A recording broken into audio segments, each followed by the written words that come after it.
I risked my life to pull Emily out of the car that had been smashed into a pile of scrap metal. I carried her on my back and fled from the fire with thick smoke billowing up. I placed her under the Sephora tree by the roadside. Blood flowed down my body onto the ground like a wriggling snake, spreading far away. People's screams grew fainter and fainter. I knew I couldn't hold on any longer. I touched Emily's face and asked, "For 20 years, have you ever loved me?" Emily pressed her hands on my wound, still with a cold face and still in a commanding tone. "Don't talk. The ambulance will be here soon." I managed to force a smile. What a pity I didn't even get to hear those words, "I love you," before I died. Everything before my eyes went completely dark. When I opened my eyes again, I found that I had actually gone back 20 years. Since God had given me a chance to make a new choice, I chose to stay away from Emily. However, she climbed up to the roof in front of me and spread her arms wide, facing the city where we had lived for 20 years. The wind blew her long hair, making her smile as bright as the sunset glow. "Daniel, do you want to taste what it's like to watch your beloved die in your arms?" I woke up with a start and found myself sitting properly in the office chair. In disbelief, I reached out and touched the keyboard. It wasn't a dream. I was reborn. Perhaps I died too aggrieved in my previous life, and God gave me another chance to live again. Great, it's so great. I'm going to stay away from Emily and never see her again, no matter how far away. I turned on the computer and planned to write a resignation application, but then I hesitated. At this time, I had just worked for less than 2 years, and I was short of money. My father took odd jobs to pay off debts, and my mother was in poor health and took medicine all year round. If I resigned rashly, it would make things even harder for my family. Just as I was lost in thought, a hand patted me on the shoulder, which startled me. "Collie, what gift are you planning to give Emily tonight?" I was shocked in my heart and quickly took out my phone to check the date. I was dumbfounded. In my previous life, it was at today's gathering that I offended Emily and got myself trapped in the quagmire of feelings for a full 20 years. Emily's biological father was a major shareholder of the head office, and he arranged for her to take the position of president in the branch office right after graduation. A young, beautiful, rich girl immediately made the men in the company excited. I was no exception. It's just that Emily hardly showed up a few times throughout the year. Even when she occasionally came to the company, she always had a cold face, so people didn't dare to interact with her much. But precisely today was Emily's birthday, and unusually, she invited her colleagues in the company to a gathering. It would have been okay, just a gathering, but then I don't know which smart aleck saw Emily seeing her childhood sweetheart. At the airport, when he came back, he said that Emily invited everyone because she had just broken up with her childhood sweetheart and was afraid that she would be sad on her birthday. So, she thought having more people around would be lively and wouldn't make her feel too lonely. The speaker didn't mean anything by it, but the listener took it to heart. I took it seriously at that time, thinking that the colder a person seemed on the surface, the more they needed inner tenderness. So, I gave Emily a really childish plush toy. Since then, I won her love. I was like a poor wretch who suddenly won the first prize in the lottery. Every morning when I woke up, I felt like I was dreaming. I couldn't even believe that Emily had become my girlfriend. This made me overlook Emily's attitude towards me until we got married. I still thought that being able to marry Emily was a blessing I had earned in 10 lifetimes. However, after 20 years had passed, I realized that getting married to someone who didn't love me was a painful cage. I had never seen her smile, nor had I ever felt her tenderness. Everything was so cold. All the efforts I had made were like pouring out my heart to a mirror. The mirror wouldn't respond to me. It would only let me see my own ugliness. That's why I asked her if she had ever loved me before I died. What a pity and what a regret. I let out a long sigh, pulled back my thoughts, and tilted my head up to stop my tears from falling. "Sorry, Emily.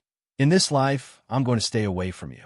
In the evening, in the magnificent hall, Emily was sitting in the middle.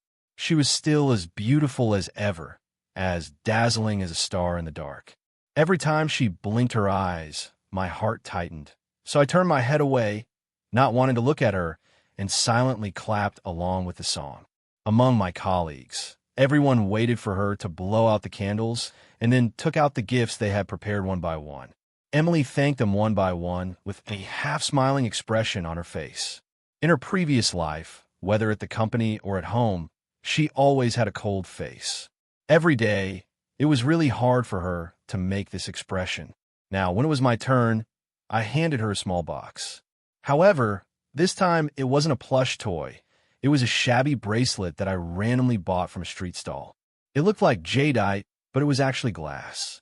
It was something that cost 3 yuan and came with a free gift. She definitely wouldn't like it, right? Unexpectedly, Emily put the other gifts aside. In front of everyone, she took out my gift and opened it on the spot. She was stunned for a moment when she saw that it was a bracelet. When I thought she would throw it away, she put it on her wrist immediately. Emily raised her head and looked at me. She showed a smile that I hadn't seen in 20 years. "Thank you, I like it very much." I thought I had heard wrong. Emily had lived in superior living conditions since she was a child, and her family had 2 or 3 cabinets full of porcelain. In the jade collections, this made her taste much higher than that of ordinary working people like me. In my previous life, when I was financially well off, I bought her expensive bags and jewelry, but Emily just threw them aside after taking a look. She simply looked down on those luxury goods that were just a rip-off of people's intelligence. The bracelet I gave her today was made of glass. There was no way she couldn't tell. Emily didn't get angry. Instead, she even smiled at me. In my previous life, I had dedicated myself wholeheartedly for 20 years, but I had never seen her smile like this. Suddenly, I had a bad premonition. Could it be that I wasn't reborn into the original world? The Emily in front of me was from a parallel world and was different from the one in my previous life. The trash I randomly bought happened to be exactly to her liking. Could it be such a coincidence? I said, "You're welcome," and quickly turned around and left. No matter which world's Emily she is, I don't want to have anything to do with her anymore. I don't want to bet my future again on whether Emily loves me or not. For 20 years, I had something stuck in my throat that I couldn't speak out, and that suffocating feeling made me scared whenever I thought about it. Fortunately, nothing strange happened in the following time. Emily accepted everyone's blessings as usual and also thanked the colleagues and the company for their hard work during the holidays. I didn't want to have any interaction with her, so I just drank and boasted with the colleagues around me. Everything went smoothly until the party ended. I secretly breathed a sigh of relief. However, there was also a faint sense of loss in my heart. That feeling was like she had forgotten about me. The next day, I lazily rushed to the company during the mid-year long holiday. Others were either going out to eat and drink or traveling around. Who would be willing to work overtime if they weren't sure of money? When I arrived at the company and walked in, I saw that all my colleagues had serious expressions on their faces and were busy typing away. It was completely different from their lethargic looks in the previous 2 days. I was full of doubts. Could these bastards really believe the nice words of the capitalists? Not long after I sat down, I saw Emily seeing off several workers. I suddenly realized it was because Emily had come. These guys really knew how to put on a show. However, I didn't want to seem too special and attract her attention either. So I buried my head and randomly pressed the keyboard like the others. But Emily walked directly in front of me and knocked on the table. Out of the corner of my eye, I saw that she was still wearing that bracelet. "Daniel, come with me." I was a bit surprised in my heart. At this time, she was the president, and I was a junior staff member who had worked for less than 2 years. What did she want from me? Since I couldn't figure it out, I simply stopped thinking about it. What her plan was, I just had to find out. I followed Emily to the reference room next to the president's office. The messy things inside had been moved away, and it looked brand new. The office desks and chairs were made of black oak. The huge sofa, the fish tank, and the potted plants were all new. She really had good taste. The whole office was full of classical beauty and had a faint fragrance of saffora flowers. Emily pointed at the office and said, "Starting from today, you will be my personal assistant. You will work here from now on." I was shocked. Although Emily was a rich girl, she had always been clear about distinguishing between public and private affairs. In my previous life, before we got married, I was promoted to a supervisor through my own efforts. She didn't give me any convenience in the company just because we were in a relationship. But this time, what was Emily up to? A personal assistant, which meant that I had to face her every day. I didn't want to repeat the fate of my previous life, nor did I want to be with her every day, so I immediately and coldly refused her. Sorry, Emily, I'm not capable enough to take on this position. If there's nothing else, I'll go back to work. However, Emily got me with just one sentence. Your salary will be tripled. I couldn't help but stop in my tracks, and my heart skipped a few beats involuntarily. Triple the salary? I'm currently earning a little over 6,000 yuan a month. Tripling, that would be nearly 20,000 yuan. Even after tax deductions, there would still be over 10,000 yuan. With this money, my father wouldn't have to work so hard, and I could pay off the family's debts. My mother's medical expenses and hospitalization fees would also be taken care of, and if I saved some more, I could buy her more delicious food. I hesitated, thinking about the irresponsibility of 20 years that were like a cage in my previous life. I didn't dare to get close to Emily again, but then I thought that while I was sitting in the office enjoying the air conditioning, my father didn't know on which construction site he was doing hard labor under the scorching sun. His bent back under the heavy burden and his sunburnt shoulders were like a silent movie in front of my eyes, silently telling the story of hardship. I gritted my teeth. Okay, I'll move my things to the new office. One trip after another, my colleagues were all very surprised and thought I had been fired. When they learned that I had become Emily's personal assistant, they were so shocked that their jaws almost dropped to the ground. The colleague who used to sit next to me said with a sly smile, "Hey, just now I saw that Emily was still wearing the bracelet you gave her, and now she's transferred you to her side. You're going to be prosperous, kid." I replied to him angrily, "If you're so awesome, why did I see you having a girlfriend?" Actually, I was smiling bitterly in my heart. Just like in my previous life, many people thought I was a winner in life, but nobody knew what kind of life I was facing. Facing her, there was only a cold face, only a commanding tone, and there was no room for negotiation on anything. Whatever Emily said was what it was. I was like a puppet that she could manipulate at will. I had thought about getting a divorce, but what did Emily do? She held our child and said to me, "If you dare to leave, I'll strangle him." I had never seen such crazy eyes from her. Afraid that she would really hurt the child, I gritted my teeth and endured it. Emily immediately resumed her usual cold and aloof appearance. When the child grew up and could live independently, I wanted to get a divorce again. As a result, there was a series of car crashes on the highway, and the leaking oil tank ignited a huge fire. After I rescued Emily, I died with regrets. If they knew that half of my short life was like being in prison, would they still envy me? After moving my things, I peeked through the crack of the door. Emily was nowhere to be seen. I breathed a sigh of relief and sat down at the desk to sort out the materials. In this life, I don't want to have emotional entanglements with Emily. I just hope that I can let my parents rest as soon as possible, then find a girl who loves me and spend the rest of my life with her. But all of this needs money. Since Emily has given me this opportunity to earn more money, I have to live up to her promotion. However, I can also be clear about distinguishing between public and private affairs. To my surprise, Emily pushed the door open and walked in not long after. She acted as if she didn't see me. She took out various small things from her makeup bag, wiped her face, her lips, and took off her earrings. She was busy with her face for more than 20 minutes until she removed all her makeup. Then she put on a facial mask, took off her high heels, and laid down directly. I was dumbfounded and didn't know what she meant.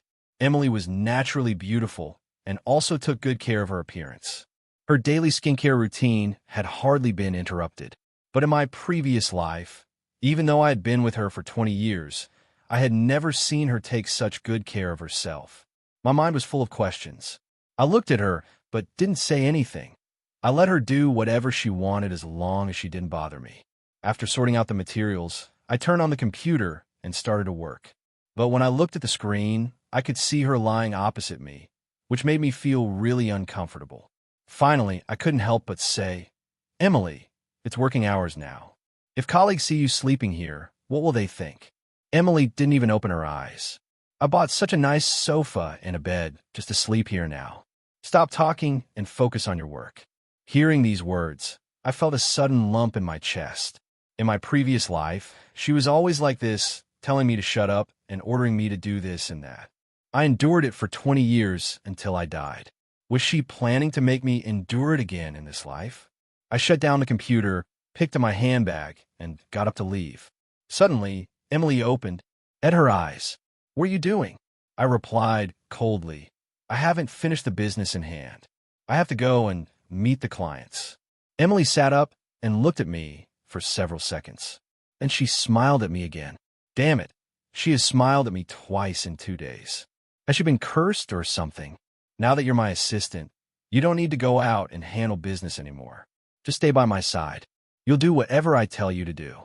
It seemed that she knew I hated hearing such words, and the more I hated them, the more she would say them. I told myself in my heart, don't get angry. Don't get angry at all. I still had to rely on her to pay my salary. As long as I endured it, my mother wouldn't have to lie in a hospital bed saying that she was a burden to the family, and my father could do less hard labor. So I tried my best to make my tone more peaceful. Sorry, Emily. According to the company's regulations on business responsibility, I must finish handling my orders. Without waiting for her reply, I quickly walked out of the door. When I walked onto the street, the hot wind in summer immediately gave me a sense of freedom. In my previous life, I walked right into the trap and let Emily tie me up for 20 years. I didn't even know how I had persisted. Now she wanted to tie me to her side again. However, fortunately, work is work and feelings are feelings. As long as I didn't get involved with her in my private life, I could just act like a robot at work. I let out a sigh of relief and spent the whole day handling business. It was not until evening that I returned to the company to clock out. I sneaked into the office like a thief. Just as I put my things down, I saw Emily popping up out of nowhere like a ghost. She was eating an ice cream and holding a cup of blueberry sundae in her hand. "Here, this is for you. You've worked hard on such a hot day." I quickly looked outside the door. Several colleagues were secretly looking this way, and those so-called relationship experts almost stretched their necks over. Everyone had a sneaky smile on their faces. Some bastard must have told her that I liked blueberry ice cream. I gave them a fierce glare, reached out, and closed the door. Then, facing Emily, I suppressed my voice and said, "Emily, I appreciate your kindness, but please don't do such things that are easy to cause misunderstandings anymore.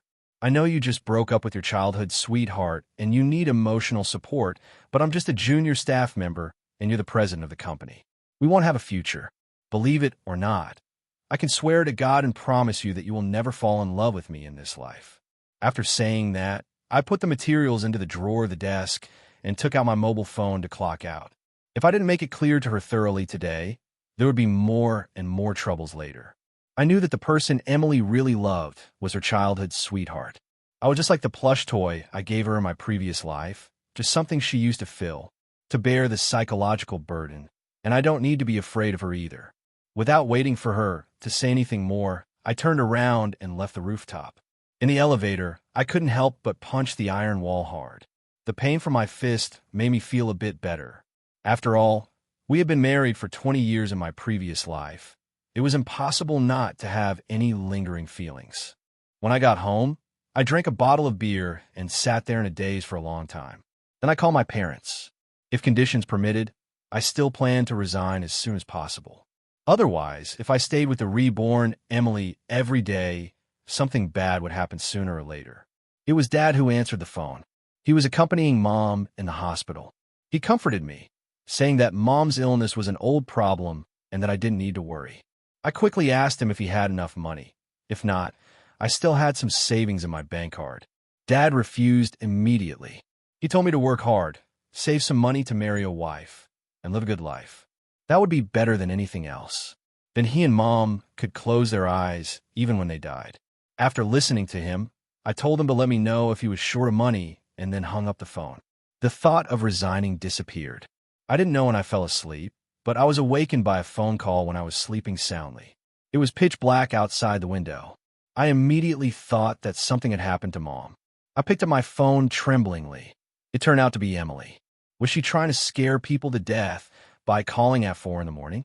I was so angry that I really wanted to swear. After taking 2 deep breaths, I answered coldly, Emily, it's not time to go to work yet, right? I couldn't tell what emotion Emily had on the other end of the phone. Personal assistants don't have fixed working hours. You'll have to get used to it in the future. Open the door for me, she said. I was stunned for a moment. I thought to myself that I had forgotten that since Emily was reborn, she knew where I lived. There was nothing I could do at the moment, so I had no choice but to put on my shorts and open the door. Emily came in with big and small bags. She took a look around and said, "Why don't you clean up when you live by yourself? It's such a mess." I replied angrily, "Emily, no matter how messy my place is, it doesn't affect the company's image, does it?" Emily nodded. "That's true. Don't wear those clothes of yours. Put on the ones I bought and go out with me to handle something." I took the things with a cold face and put them in the bedroom. Then I went to wash my face and brush my teeth first. Emily just stood at the door of the bathroom, looking at me with a half smile. In the end, Lucas still stopped the police from being called. I wasn't surprised. He was a lovesick fool. I stared at her and asked, "Excuse me, I'm going to change clothes." Unexpectedly, she said casually, "Change then. Are you shy in front of me? There's no part of you that I haven't seen. This woman must be crazy." I pushed her out of the bedroom and quickly changed my clothes, but I was a bit surprised in my heart. All the clothes she bought were big brands. The whole set of clothes was worth more than my salary for several months. Now that I thought about it, Emily didn't buy me many things in my previous life. It turned out that she also knew how to choose men's clothing. It's just that these clothes looked like loose sportswear. Wouldn't it be too casual to wear this to meet clients? Forget it. Since she didn't care, why should I care? When Emily saw me standing in front of her, she nodded with satisfaction and told me to go downstairs and drive. We drove east all the way. We were almost out of the city, but she still didn't say where we were going. When I couldn't help asking, Emily pointed to the rest area and told me to stop. Then she spent a long time climbing to the top of the mountain and sat on a stone, waiting to watch the sunrise. I couldn't help but want to lose my temper.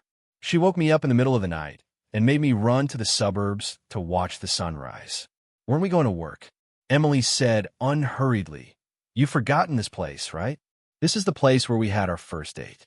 You were such a fool that you took me to East Mountain not to watch the sunrise, but the sunset. As a result, we didn't see anything except a bunch of buildings." I felt a bit embarrassed and couldn't say a word, my mouth closed. Those were all the embarrassing things I did when I was in love with her. I didn't expect that she still remembered them so clearly. Did she come here this time to relive our old memories with me? But I didn't want to. "Emily, actually, you can be with your childhood sweetheart."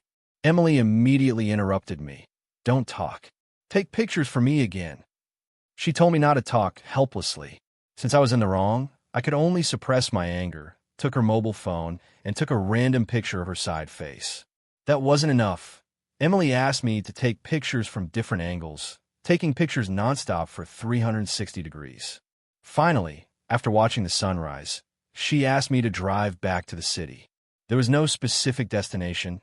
We were just going to revisit all the places where we had our dates for the whole day. I took Emily around everywhere under the high temperature of nearly 38 degrees Celsius. Every time we arrived at a place designated by Emily, she would narrate the things we had done there. She didn't even avoid the passers-by nearby. I was so embarrassed that I wished I could cover my face with my clothes. The most annoying thing was that as long as she was a little bit dissatisfied with the pictures I took, she would ask me to take them again and again. I finally couldn't bear it anymore. I stuffed the phone in her hands and let her take pictures however she liked. Emily looked at me and smiled. "When you're angry, I feel that you come to life in front of me." This woman must have been affected by something when she was reborn. I went to the convenience store to buy a drink. Before I took 2 sips, she snatched it away again. I was so angry that I grabbed her, stuffed her into the car, and stepped on the accelerator to drive back to the company. A few days later, Emily still called me in the middle of the night, but it was even earlier today at 2 o'clock in the morning. I was already numb. As long as she paid me my salary, I would just be like a camera, listening to her nonsense. I mechanically washed my face, put on my clothes, and drove to pick up Emily. The place we were going to this time was the airport. I immediately perked up when I heard that. I thought to myself that maybe Emily had lost interest in me and was going to leave this city. However, when we arrived at the airport, it turned out that she was going to pick someone up, and the one who got off the plane was none other than her childhood sweetheart, James. He didn't know me, but I knew him. Unexpectedly, the knot in my heart from my previous life remained a knot in my heart in this life as well.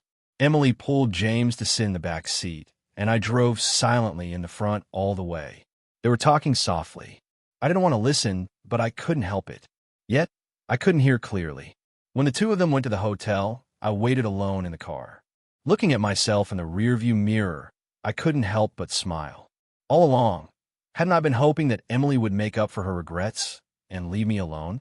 However, when all of this really happened right in front of my eyes, I felt inexplicably sad, reluctant, humiliated, and angry. All kinds of emotions were intertwined in my heart, a mixture of feelings. I kept waiting in the car, and it felt like time was passing more and more slowly. When Emily finally showed up, I realized that I didn't know when tears had welled up in my eyes. I quickly wiped my eyes and pretended to look out of the window as if nothing had happened. Emily seemed very happy and talked a lot more. I was completely in no mood to listen to what she was saying.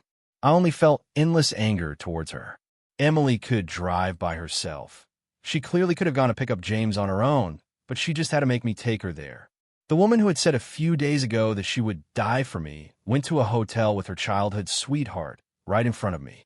Is this the love game that rich girls like to play?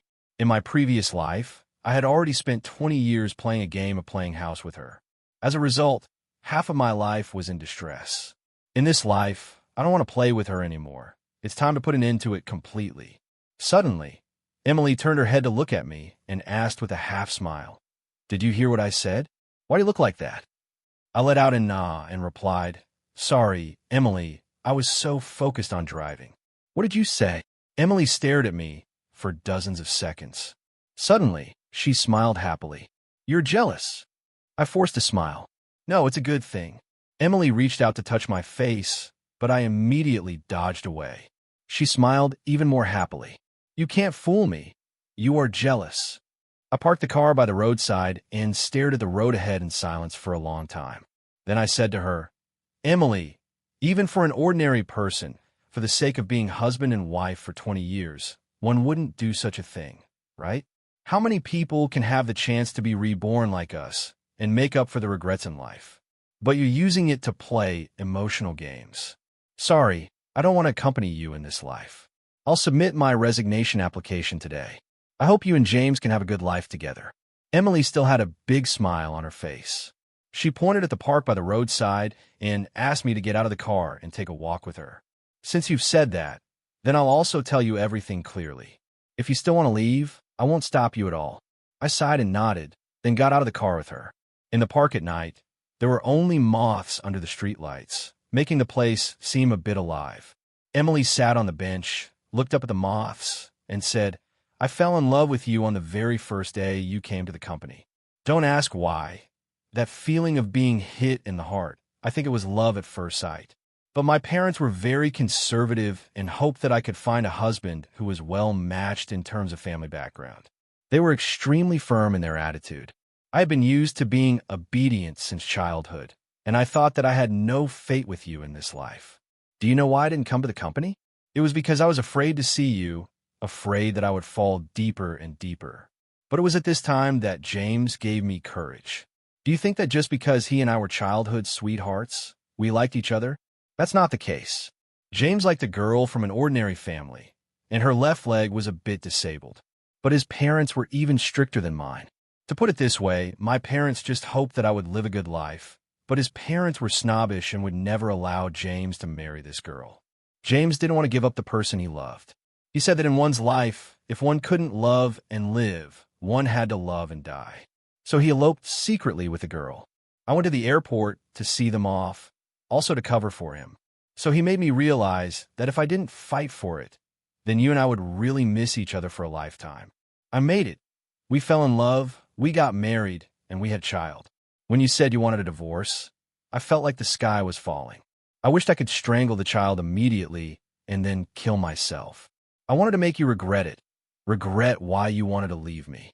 However, You still left me and died under the Sephora tree. Daniel, do you know what it feels like when the person you love most dies in your arms? I'll tell you, despair.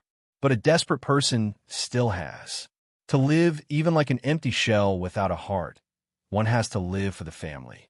Half a year after you died, I finally couldn't bear the feeling of being alone in a sea of people and cut my own neck. When I found that I was reborn and saw you again, I couldn't even help but open your gift on the spot, regardless of propriety, because I was afraid that I couldn't grow old with you in this life. I wanted to keep something to remember. Emily raised her arm, and the glass bracelet sparkled under the light. The smile on the corner of her mouth was so bright, but tears couldn't stop flowing down her face. I didn't expect that you, this heartless thing, were also reborn but wanted to leave me. I didn't say anything. I didn't expect that Emily had committed suicide for me. This made waves of shock rise in my heart. Then why were you so cold to me for more than 20 years? Even when I was about to die, you weren't willing to say you loved me. Emily wiped her tears and slapped me in the face. I was shocked, but seeing how aggrieved she looked, I didn't dare to say a word. Why do you think that I was so busy every day that I couldn't even take a break? Wasn't I tired? You were okay. You could still give me a hand when we were in love. But after we got married, you just had to resign. I asked you to come and help in the company, but what about you? You were as stubborn as a mule, saying that a real man wouldn't rely on his wife to become an executive. What could I do? Besides, when you were dying, I was so scared that I was almost stupid, and you still asked whether I loved you or not. Do you know that every night when I dreamed, I saw you lying in my arms with your blood all over my hands? I let out a long sigh. It seemed that I suddenly understood everything clearly. The dark clouds that had been hanging over my head for 20 years disappeared without a trace. At this moment, suddenly I remembered something and asked her. This time James came back. Emily stopped wiping her tears and said angrily, "Didn't you understand what I just said?" James ran away secretly. This time he came back to test the attitude of his parents. I asked you to come here just to let you two meet each other. In a few days, we'll put on a show with him. As long as things work out on his side, it will be easier for us. I suddenly realized. I turned my head and saw that Emily's makeup was all smeared from crying. I felt really bad. She had never cried like this in front of me before. For 20 years, she must have had a lot of grievances in her heart that she wanted to pour out to me. I reached out and wiped away the tears on her face. Emily also touched my face and put her forehead against mine. I smelled the fragrance of Sephora flowers in her hair. A few days later, in James' luxurious villa, a heart-trending and touching melodrama was staged. This rich second generation threw tantrums, rolling around and threatening to die. Emily and I knelt on the ground, grabbing his legs and wailing as if we were mourning James' parents. They were so harassed by us that their heads were about to explode. Helplessly, they agreed to James' marriage. The three of us immediately got up and ran outside to a deserted place. James thanked us profusely. He was almost on his knees. He also said that when he had children, he would surely ask us to be their godparents. I joked, then we'll have several children and be their godparents several times. James agreed repeatedly and couldn't wait to go find his sweetheart. Looking at his disappearing figure, Emily gave me a sideways glance. Having several children? How many do you plan to let me give birth to? I kissed her soft lips deeply. With a smile on my face, I said, 5 daughters like golden flowers, and 5 sons who achieve great success in the imperial examinations. Altogether, 10. Emily hit me and then started laughing. I was filled with mixed feelings in my heart. In this life, I'll make sure she always smiles so happily.